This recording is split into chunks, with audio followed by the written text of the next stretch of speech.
안녕하세요. 김유라입니다. 반갑습니다.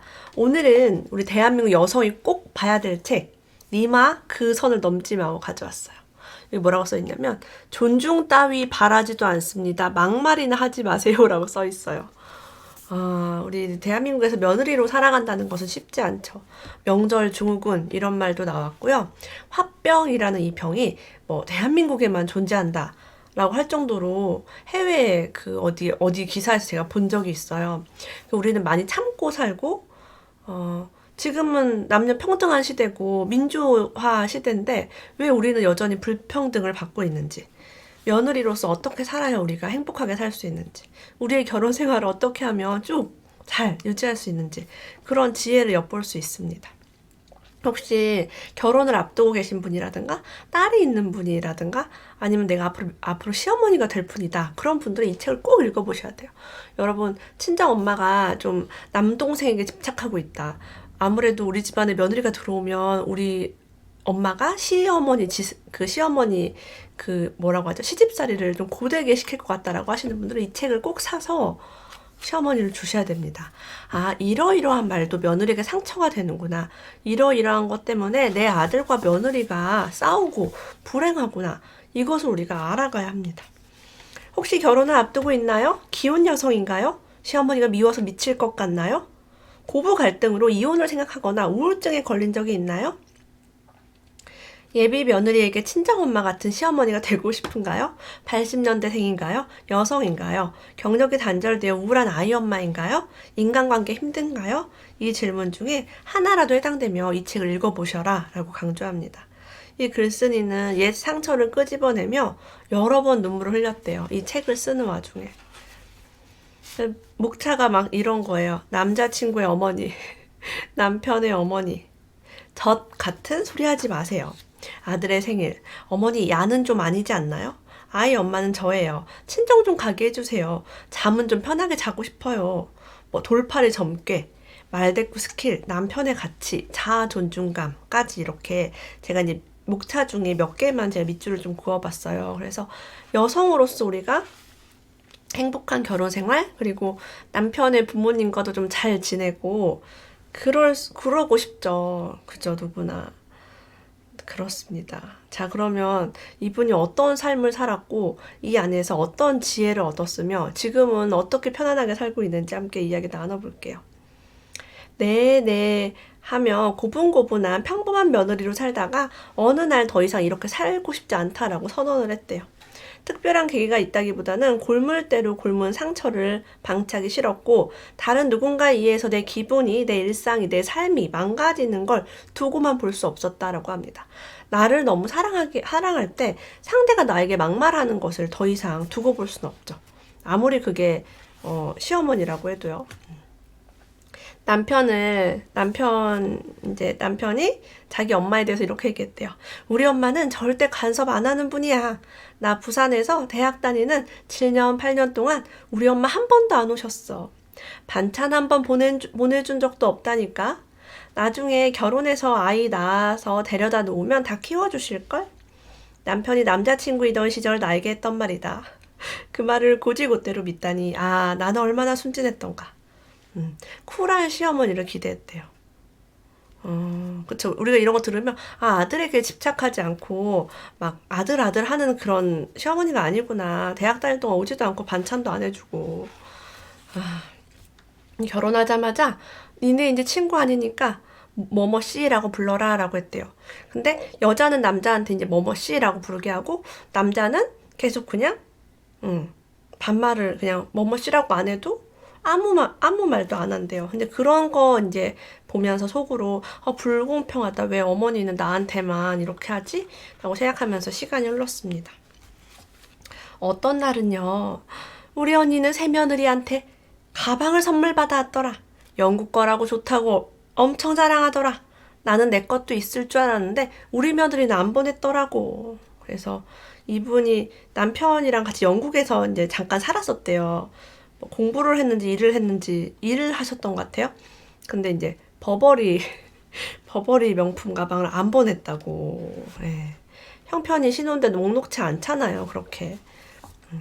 그리고 한국에 이제 들어와서 중간에 이제 이직을 하려고 좀 쉬는 기간도 있었고, 좀 돈을 이제 못 벌 때도 있었나 봐요. 그때 카페에 가서 남편이랑 결혼기념일에 근사한 레스토랑은 못 가도 커피숍에서 조각 케이크라도 하나 놓고 이제 좀 축하하고 싶다라고 해서 카페에 갔다 왔는데 시어머니가 돈이 썩어 나자빠졌냐, 한국 와서 돈도 못 벌고 빌빌거리고 있는 것들이, 커피숍에서 커피 사 먹는 것들은 정신머리가 빠진 것 같다라고 하면서 욕을 막 먹었다고 합니다.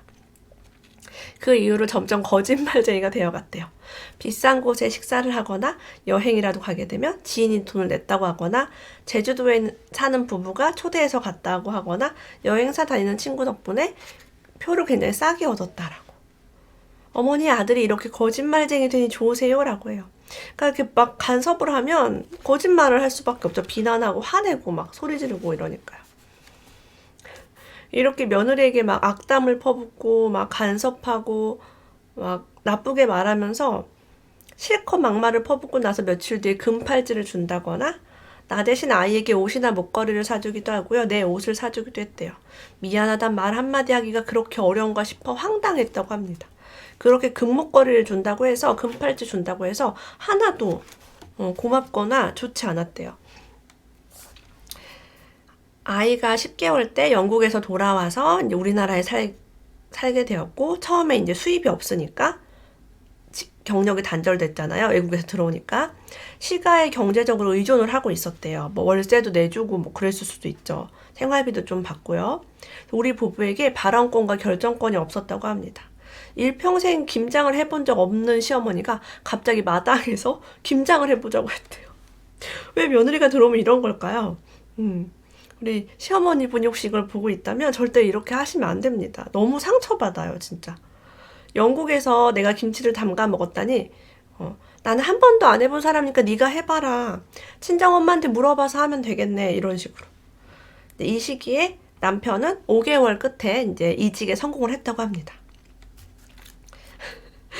그래서 이제 배추를 막 절였는데, 결국에는 이제 친정이 부산이에요. 시댁은 대전이고요. 부산에 내려가는 길에 절인 배추를 차에 싣고 친정 엄마랑 김장을 해라라고 엉뚱한 결론을 냈대요. 그러니까 절이는 것만 시댁에서 하고 나머지 양념이랑 이제 비비고 하는 거는 친정에 가서 한 거예요. 여러분 솔직히 말하면 그 양가에서 먹을 김치를 시댁에서 먹을 김치까지 친정 엄마가 담아주면서 상처를 받았다고 합니다. 왜? 이게 원하지 않는 건데 뭐 상대방이 하라고 해서 무슨 내가 노예도 아니고 너무 화가 났을 것 같아요. 이런 식으로 슬픈 결론에 도달하는 일들이 정말 많았대요. 나는 친정이 가난해서 물질적으로 도움되지 못하니까, 또는 우리 엄마는 돈을 안 버는 주부니까, 또는 내가 맞벌이를 안 하고 육아만 하고 있으니까 등등의 이유로 스스로 작아져야만 했고, 자존감은 나날이 떨어졌다. 나중에는 이제 하도 이제 엄마가 막말을 하니까 아들이 엄마한테 전화해서 진짜 엄마 때문에 아들 이혼하는 걸 보고 싶어? 이러면서 소리를 고래고래 지르며 어머니랑 싸웠대요. 나중에 이제 너무 힘드니까 전화해서 저 어머니 때문에 너무 힘들고 한미치고 화병 오고 우울증 와서 정신과 상담 받으려고 했어요 라고 하니까 시어머니가 안 그래도 나도 내일 정신과 가보려던 참이야. 우울증 와서. 며느리는 딱딱 말대꾸하고 전화도 안 하고 아들은 천치처럼 마누라 편만 들고 내가 너희들한테 뭘 그렇게 못해줬냐? 밤낮으로 허리 한번 못 펴고 이래서 너희들 다 주려고 그러는 거지. 나는 1,000원 한 장도 허투루 안 써. 내가 열심히 벌어서 니네 학교 보내고 다 니네 줄 건데 니네 나한테 왜 그러니? 약간 이런 거죠. 이 책 내용 보면은 돈도 필요 없고 차라리 원룸에 살아도 좋으니 나는 시댁 필요 없다라는 말도 나옵니다. 중요한 거는 이제 여자로서 임신을 했다가 이제 유산을 몇 번 경험했는데 시아버지가 이렇게 얘기했대요. 네 시아버지가 어디서 들었다는데 유산하고 나서 몇 달 안에는 아이가 더 잘 들어선다더라? 이 말을 듣자 너무 소름이 끼치고 내가 마치 아이를 낳는 도구처럼 느껴졌다고 합니다. 나는 전혀 인격적으로 대우받지 못하고 있구나. 그래서 이런 말은 여러분 하고 싶어도 하면 안 되는 말이잖아요. 근데 이런 것들을 구분을 못하는 사람들이 있는 것 같아요. 그래서 우리가 책을 봐야 돼. 시어머니가 되려고 해도 책을 봐야 됩니다. 딸만 낳은 며느리에게 아직도 고시대적 발상으로 아들을 강요하는 시부모나 부부만의 문제여야 할 가족 계획을 시부모, 친정부모, 뭐 친척들까지 나서서 뭐 애를 낳아라 마라 하죠. 이런 거 간섭하게 되면 웃어 넘길 문제가 아니라 폭력입니다. 학대, 정서적 학대죠. 이거는 여성의 자기 결정권을 침해하는 거예요. 낳든지 말든지 내 마음대로 하죠. 성별이 뭐 내 마음대로 되나요? 뭐 딸을 낳아 아들을 낳아 그런 거 할 말이 없습니다. 필요가 없어요. 간혹 남편이 하는 말 중에 나를 꼭지돌게 하는 말이 있다. 바로 네가 너무 예민한 거 아니야? 아 정말 이런 말 하면 안 되죠. 이 책 내용을 보니까 하나도 안 예민하구만. 네. 좋은 게 좋은 거라고 그냥 네가 좀 참고 넘어가면 안 되겠냐? 시어머니가 막말을 쏟아낼 때마다 너만 참으면 된다. 좋지 않아요. 이 책 남편도 봐야겠네. 네. 시가에서 시댁이랑 같이 살 때 자주 불렀대요. 이틀 전에 반찬을 몇 가지나 싸주셨으면서 김치 새로 했으니 가져가라, 옥수수 많이 샀으니 가져가라, 농장에서 토마토 따왔다 가져가라, 복날이니 오너라 등등 끝도 없이 만들어지는 부를거리가 있습니다. 여러분 시댁이 아니라요 그 어떤 집이 불러도 싫어요. 저는 친정에서 자꾸 뭐 밥 먹으러 오라고 하는데 거의 안 갑니다. 왜? 나는 내 스케줄이 있거든요. 근데 할 일이 다 있어요. 한가하지 않아요. 그래서 이렇게 괴롭죠.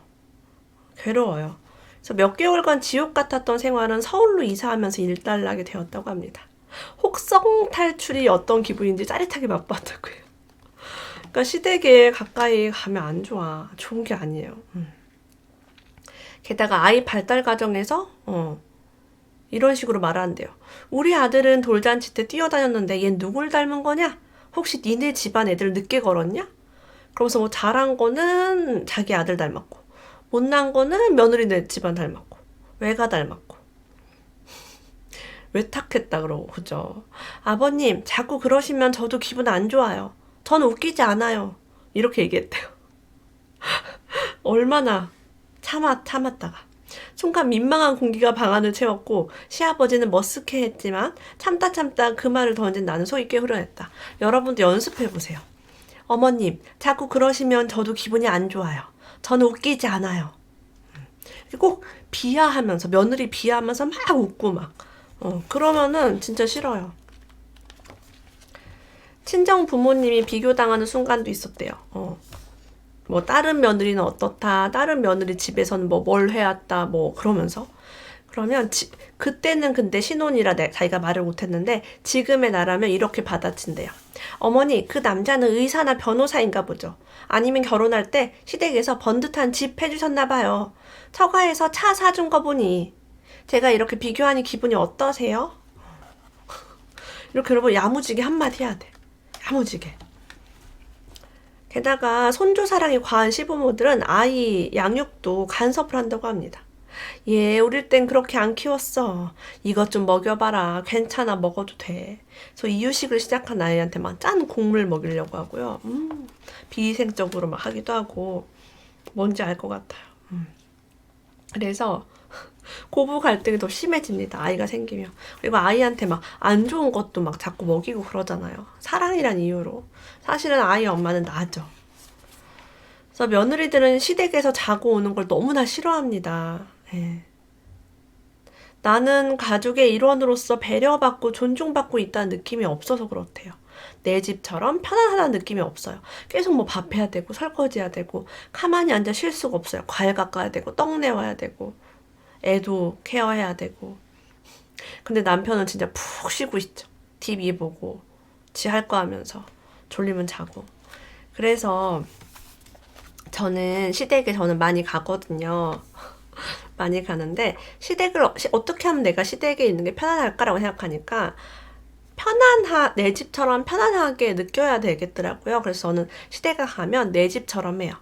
한 9시까지, 아침 9시까지 꼭 잠을 자고요. 점심을 먹고 졸리면 꼭 낮잠을 자요. 내 집처럼, 내 집처럼 그렇게 합니다. 그리고 과일이 먹고 싶지 않으면 제가 먼저 과일을 막 가져와서 깎지는 않아요. 그냥 어머님이 과일 좀 깎아라라고 하면 그냥 깎는 거지, 제가 알아서 이렇게 일을 하거나 알아서 뭐 빨래를 한다거나 알아서 청소하거나 알아서 하는 거 하나도 없어요. 하나도 없어요. 설거지 정도 그냥 하루에 한 2번 정도 알아서 하고, 알아서 하는 게 없습니다. 시키면은 그냥 하고 안 시키면 쉬고. 내 집처럼 편하죠. 너무 잘 보이려고 하지 마세요. 어느 날은요, 시어머니가 어딜 가서 점을 봤는데 내가 둘째를 안 낳으면 남편이 밖에서 나아온다. 기가 차고 코가 차는 돌팔이에 점 끼었대요. 결국은 이혼을 하게 될 거다라고. 이게 너무하다. 이런 말을 도대체 왜 듣고 있어야 하는지 화가 치밀었다. 시어머니가 막 점 같은 걸 보시는 분들 얘기 들어보니까 막 나쁜 얘기를 막 이렇게 안 하면 뭐 저렇게 된다더라, 뭐 이렇게 하면서 통제하고 조종하는 방법도 참 별게 다 있구나. 협박하는 거죠. 저라면 협박하지 마세요. 그런 거 저한테 앞으로 전달하지 마세요라고 얘기할 거예요. 다행히 저는 양가 어른들이 아무도 점을 안 보십니다. 저희는 궁합도 안 보고 결혼했어요. 볼걸. 안 보고 어쨌든 했습니다. 그리고 애기들 낳을 때도 뭐 애기 이름을 어디 돈 주고 짓거나 애기 태어난 날짜를 뭐 어떻게 하거나 전혀 저는 이제 그런 믿음 자체가 제 마음 안에 없어요. 운명, 물론 운명도 중요하지만 내가 어떻게 살아가느냐가 더 중요합니다. 그럴 돈 있으면 책을 나는 더 사서 읽겠어요.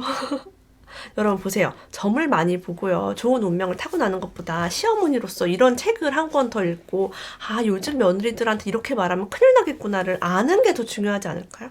그죠? 서양 귀신들은 밥을 안 차려줘도 자손들을 잘만 보살핀다던데 왜 조선 귀신들은 밥 안 해주면 후손들한테 해를 끼친다는 건지. 여러분 요즘 그런 얘기 많아요. 제사 안 지내고 명절에 해외 나가는 집들이 잘 된다고. 부잣집 자손들은 제사 안 지내고 다 해외로 나가고요. 가난한 집 자손들만 명절 때 해외를 나갈 돈이 없잖아요. 그러니까 제사 지내고 있다라는 진짜 그런 우스갯소리가 들릴 정도입니다. 그러니까 이런 식으로 나쁘게 뭐를 꼭 해야 한다, 시댁에서 자식한테 강요할 필요가 없는 것 같아요. 자, 이렇게 자연스럽게 말대꾸를 할 수 있는 것은 미움받을 용기가 필요하다고 합니다. 착한 며느리병을 내려놓으래요. 시어머니가 맨날 똑같은 레퍼토리로 잔소리하면 최대한 밝게 아무 일도 아니라는 듯 툭 던지듯이 말대꾸 연습을 하라고 합니다. 하다 보면 자연스럽게 된다. 우리는 한 번도 이런 며느리를 이렇게 말대꾸를 한다거나 어머니 그렇게 하면 기분 나빠요 이렇게 하는 걸 본 적이 없잖아요. 우리 엄마나 우리 친척 중에 그런 사람 아무도 없었어요. 그래서 우리는 본 적이 없기 때문에 할 수가 없어요. 그래서 이런 책을 읽고 연습을 해야 돼요. 계속 이런 상황인데 이렇게 말해봐야겠다. 막 적어놓고 다시 나한테 또 애를 하나 더 낳으라고 하면 어머니가 낳으세요 이래야지. 막 이런 거를 막 적어 놓으셔야 됩니다. 시어머니의 모진 말을 할 때마다 너무 속이 상했지만 마음 깊은 곳에서 이런 생각을 했다고 합니다. 어머니가 아무리 저를 함부로 대해도 저 눈 하나 깜짝 안 해요. 저는 어머니가 망가뜨릴 수 있는 사람이 아니랍니다. 그래서 우리 시어머니는 아들을 며느리에게 뺏겼다라고 생각하고 아들이랑 며느리랑 알콩달콩 잘 지내는 게 그렇게 배가 아픈가 봐요. 자기 자신이 행복하지 않으면 남의 행복을 온전히 봐줄 수가 없습니다.